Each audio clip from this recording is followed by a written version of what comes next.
Coach, my forehand is totally off. I can't get anything on it. It's just not there. It's just totally off. How do you know if the distance to the ball is not the correct one? And if you figure out that, yes, your spacing is not correct, how do you fix it? In this video, I will mainly focus on the sideways distance, whether you're too far away or you're too close. In many of my other videos, you heard me talk about a strike zone, and what I usually refer to there is the height of your contact. And ideally, you want to keep the ball around shoulder level to around hip. Anywhere in between here, we can control the ball. Anything above shoulder, anything way below the hip is going to be very difficult to control. Whereas that range is pretty big from shoulder to hip, the distance sideways of where you can control that ball is actually a whole lot smaller, and that is where a lot of issues start. There can be, of course, some variation of how close or how far away you are, but it's definitely not as big as on the height,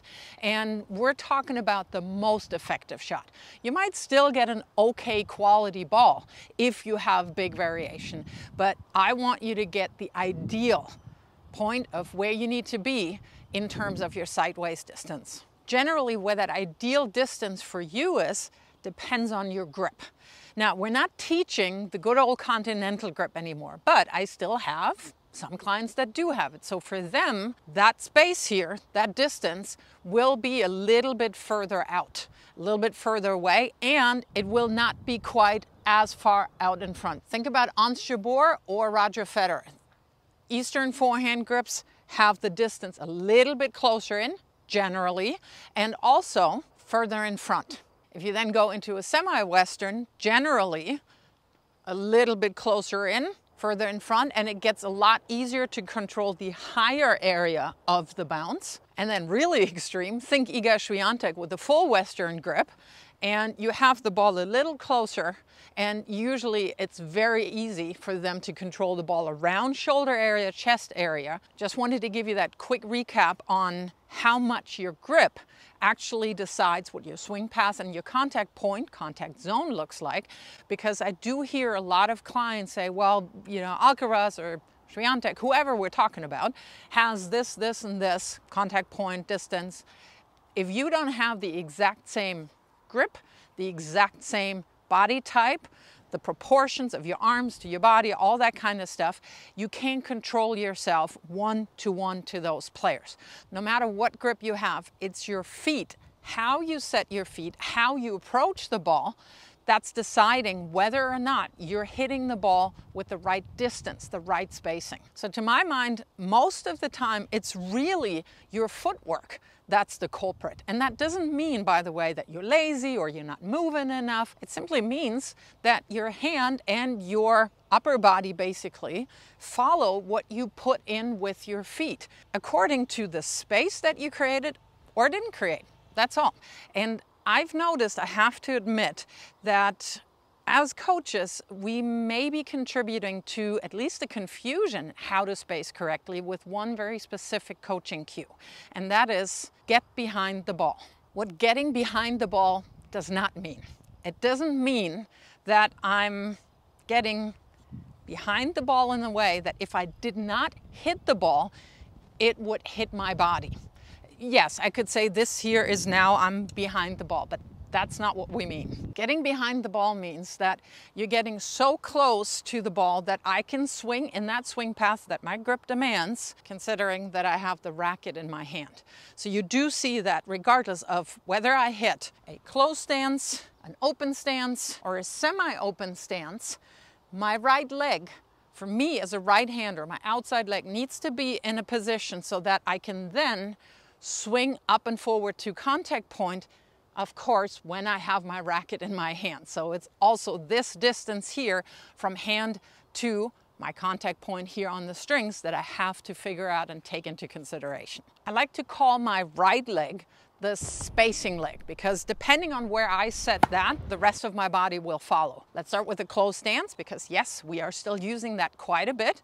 I am using my right leg to figure out the distance so that I can set up behind the ball, so that I can then push forward and have the proper spacing. Now, how do I know that I have the proper spacing? Because, yeah, I could do this. I do feel when I have the proper spacing that I'm completely balanced. And by completely balanced, I mean that I have my head fairly still. It's not tilting in any kind of way, and it is solidly over my center of gravity. So if you're looking at really good players, they will very, very rarely look anything like this, for instance. See how my head is toppling over here? That's too far away. So if I'm setting up properly, I can now stride in. I can have the optimal weight transfer from my back leg to my front leg, and that is my specific ideal distance to the ball. As usual, I would recommend that you film yourself. And the way that you film yourself is exactly the setup that I now have. And later on, I will use my ball machine to actually hit balls, so you see it in real life. But what you want to look at is really your body positioning, your balance. So if on a closed stance, if I'm setting up too far, I'm even standing having issues holding that balance. And that's not what I want. The closed stance specifically, the weight transfer should go forward. And of course, if you're really getting behind the ball, kind of misinterpreting that cue, you're going to be too close. And you see, yeah, I can't even hit that ball if I'm that close. But you see a very, very tight arm if you tape yourself. And look what my body is doing. I have to get out of the way. So you're seeing stepping away from the ball, you're stepping away with the back leg, or you're simply falling out of the shot, and you generally pull them to your left as a right-hander. Open stance, semi-open stance. Again, it's my outside leg for me as a right-hander. That is my spacing leg. So it's the right leg that I'm using to gauge the distance that I'm loading. And then depending on what stance I chose, I want to make sure that I'm transferring my body weight properly. So on the closed stance, it was from back to front, forward. On open and semi-open, it's more of an angular fashion. I'm not hitting quite as much linear going forward. My body weight goes more from my right, my outside leg, to my left. But the spacing is the same. Getting behind the ball, taken into consideration, of course, that I have my racket in my hand. I want to make contact, ideally, somewhere in the sweet spot. So that is how I have to space. If I'm too close, jamming myself here. On an open stance, same thing. The cues are the same that tell you that you didn't space properly, is if you see the body leaning, and every now and then you actually see that step through to also save your balance. How do I practice this now? Start very, very, very slowly. Start with not quite as much movement and get a feel for when you are balanced, when you can actually have your body weight transfer the correct way depending on the stances you're choosing. And that is where tools like the TOPSPINPRO or a ball machine come in really handily, because you get the same exact ball pretty much every single time.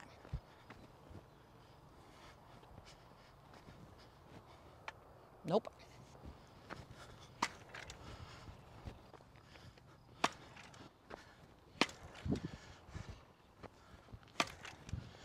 Once you get a solid number of repetitions in and you feel that you can swing freely and you're staying on balance, then you increase the distance that you have to move and adjust to the ball, because of course that is a lot more difficult than when the ball's coming straight to you. And that is also where my last tip comes in. Moving to any ball, your first steps should be big and explosive, meaning that you're not starting like this to get to the ball. You're not going to get to the ball quickly enough. The last step, as you're getting to the ball, are fairly big strides, because that allows you to load down into the ground and then you can push off. But what if you're not having the right perfect distance to that ball then? That is when you're using adjustment steps. So first step is explosive, long. Now I can fit in adjustment steps.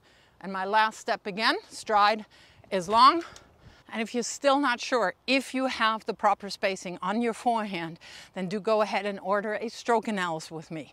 I'm going to put the link down below in the description, because together we'll definitely figure it out.